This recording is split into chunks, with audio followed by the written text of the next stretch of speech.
It was like an explosion. I was really scared. So I thought maybe a truck exploded or there was a house exploding nearby.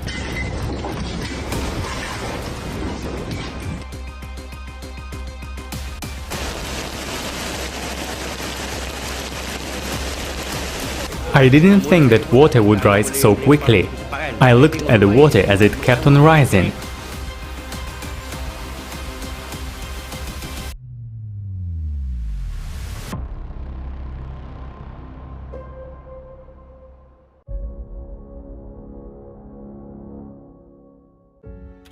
March 2023.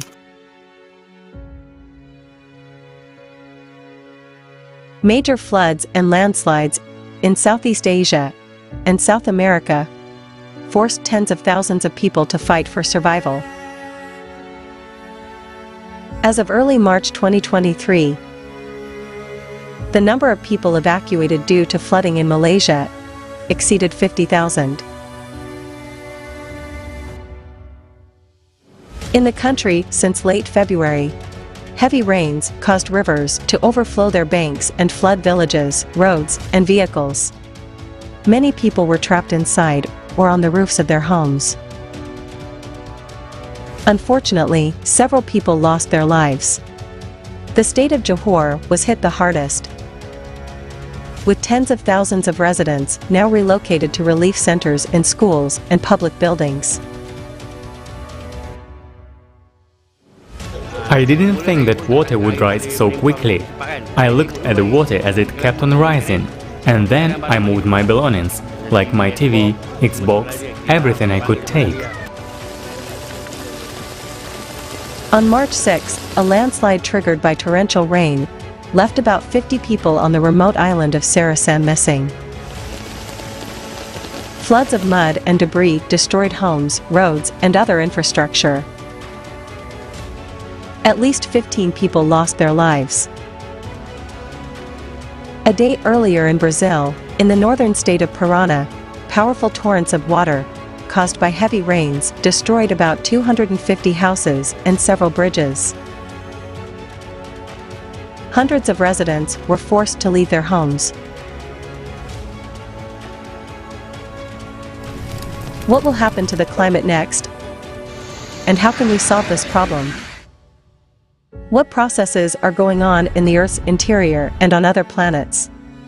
What happened in 1995? Watch a scientific report with the results of many years of research, revealing the truth about climate.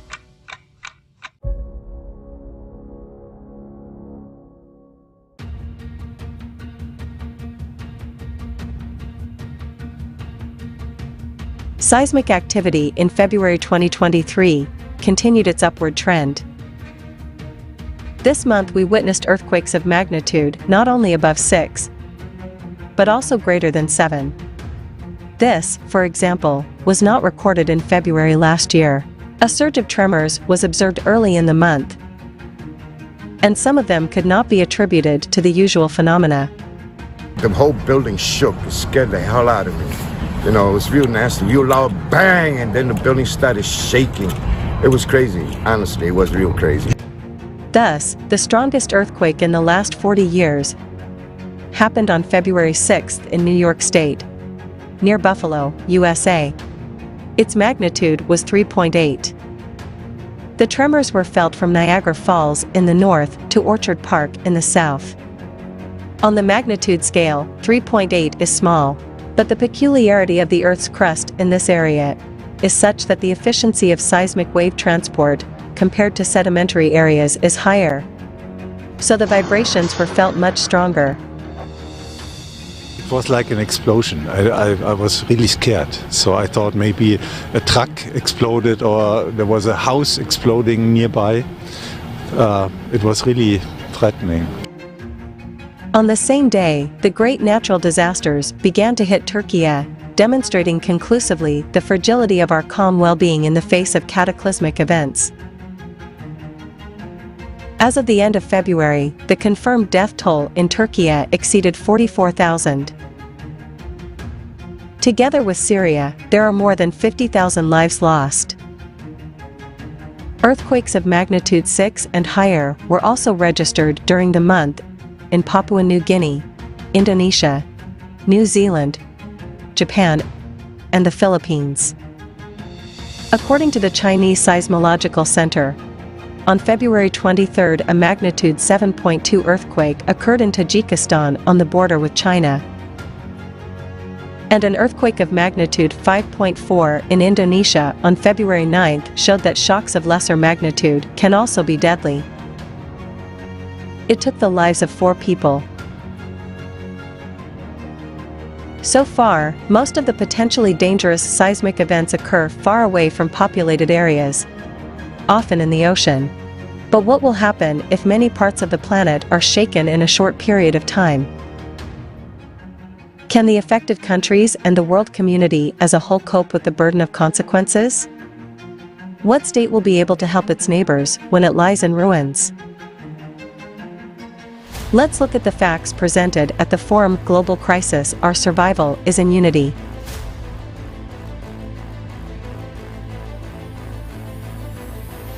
Our economists from various countries have calculated how this progression of cataclysms will affect the world economy.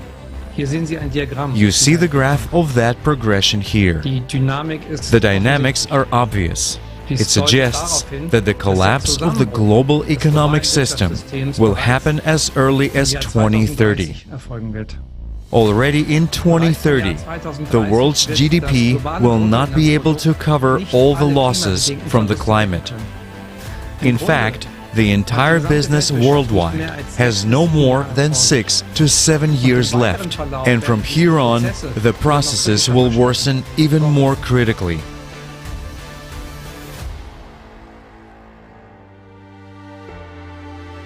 Volcanic activity is inextricably linked to seismic activity. More than 40 volcanoes were active in February. Among them, Sakurajima in Japan, Ebeko in the Kuril Islands and Kilauea in Hawaii, Karangetang and Merapi in Indonesia, Popocatepetl in Mexico, Villarrica in Chile and Cotopaxi in Ecuador. But seismic instruments have also recorded disturbances on seemingly serene dormant volcanoes. 2 such sites are located in the northwestern United States. The Alaska Volcano Observatory, AVO, upgraded Trident and Aniakchak volcanoes in February due to an increase in earthquakes beneath them. Dozens of tremors of magnitude up to 3.7 occur daily at depths of less than 9 kilometers, increasing the likelihood of an eruption. However, no one can give accurate predictions of eruptions, as well as earthquakes. And the issue of saving the victims remains paramount. The reality is that humanity is divided into 2 unequal parts. One, an extremely small one, has usurped the latest technologies for saving people and offers to buy them at a fabulous price for its own enrichment. The other surpasses the first by billions of times, but takes this state of affairs for granted and remains cowardly silent. And everyone who died was someone's neighbor, friend, or relative. Someone's, not ours. But do we want to face a natural catastrophe personally? To experience the terrible pain of losing loved ones?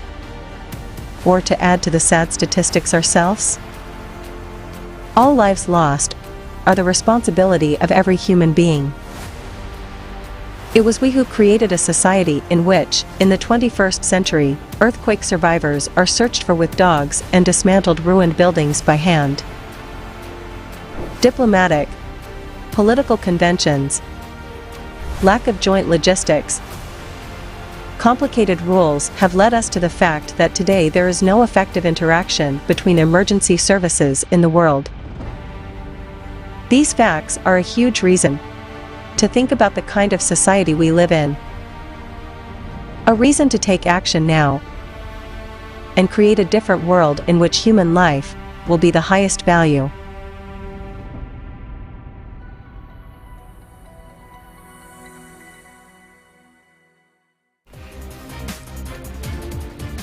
There are already efficient technologies that have been developed to save people in emergency situations. For example, a rescue drone that can be used regardless of weather conditions. Thanks to a multitude of sensors, it finds survivors very quickly. A vehicle with an autopilot can detect debris underwater during flooding, help people get out of the water, and it can deliver supplies. A snake robot and a crawler robot can detect gas leaks, and owing to built-in microphones and speakers, it can help communicate with survivors in hard-to-reach places. Developed together with NASA, Finder technology can detect breathing and heartbeat in 1 minute, even through 9 meters of concrete, and it can help find up to 5 people at once.